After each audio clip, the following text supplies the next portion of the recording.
Welcome to Man Does Tech, where I solve the problems you didn't even know you had.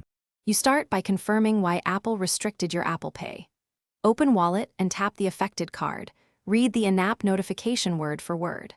Once done, cross-check any email or SMS from Apple and write down the case number or exact phrasing.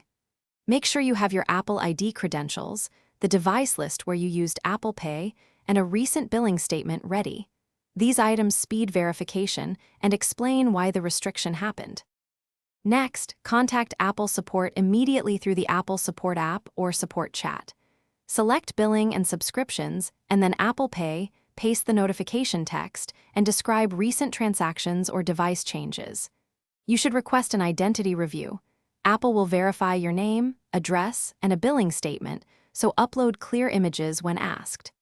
If the first agent cannot remove the restriction, politely ask for escalation.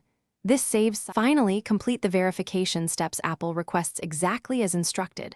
Upload ID, billing proof, and confirm devices. Once Apple confirms by email, sign back into your Apple ID on affected devices and re-enable Apple Pay. Then perform a low-value test purchase or add the card to confirm transactions succeed. If problems persist, sign out of Apple ID, restart the device, sign back in, and recheck wallet. This often clears cached state. If that fails, return to support and request a live case review.